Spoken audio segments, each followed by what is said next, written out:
Welcome back to another episode of Muddy River Catfishing. Today I want to do a little demonstration on how catfish bite and what they're doing. So for those of you who are just learning, you can know what's happening when you're getting a bite and know how to fish in a river or stream like this one back here. So just give you a little, a couple of tips about it. So as you can see, I've got my rod and it's just sitting on a forked stick here. Nothing big, nothing fancy, but this is just for the demonstration. If you're fishing at a bank, if you can see the river or the stream behind me, the current is flowing off to, which would be my left. So the current is flowing that way. Now, when I'm fishing this, I want to cast either straight across or anywhere downstream. I don't want to cast upstream. I never fish upstream, and the reason for that is because of the way the catfish bite. What catfish are doing is they're swimming with their faces towards the current, so they're facing upstream. So as they're swimming up and they find your bait or they find food, they bite it, and the majority of the time they run with it downstream, and that's to get it and get away. If they're in a school of catfish, one of them will grab it and they'll run downstream to get it away from the other ones as he's eating it.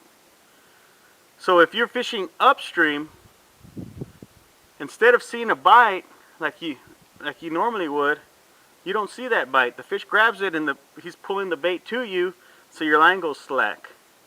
So if you see your line going slack and you're fishing upstream, you're not sure what's going on. You could have a bite, maybe your bait just moved, maybe a branch caught it and it's pulling it down, or something's going on. You're not sure what's happening.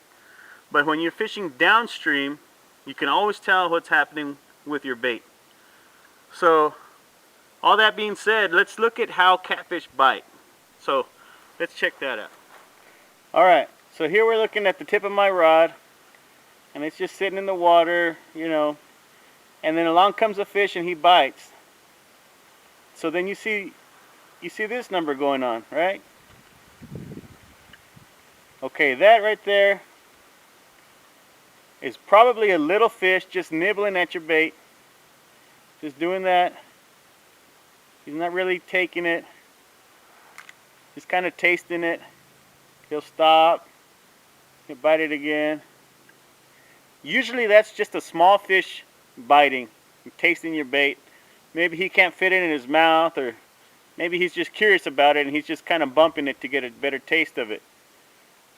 Sometimes a big one will bite like that, but not usually. So that's a little fish biting. Now when a big catfish comes along, he bites a lot different than them little ones. He'll come and he'll bite it and he'll run with it. So you'll see your rod, you'll see that, and he'll just start taking it like that, and you'll see that rod just load up like that, and he'll just be pulling it like that. And if he's strong enough, he could pull it off a forked stick and your rod will be gone. So that's just for you beginners out there, that's just a little difference between how small catfish bite and how big catfish bite, and as well as fishing in a river or stream, where to cast, where not to cast. I mean, if once you get the hang of it, if you want to fish upstream and cast upstream, it takes a lot more work, and you have to really pay attention to what you're doing to catch those fish. So my best bet is I just cast downstream always. So as always, thanks for watching, and we'll see you next time.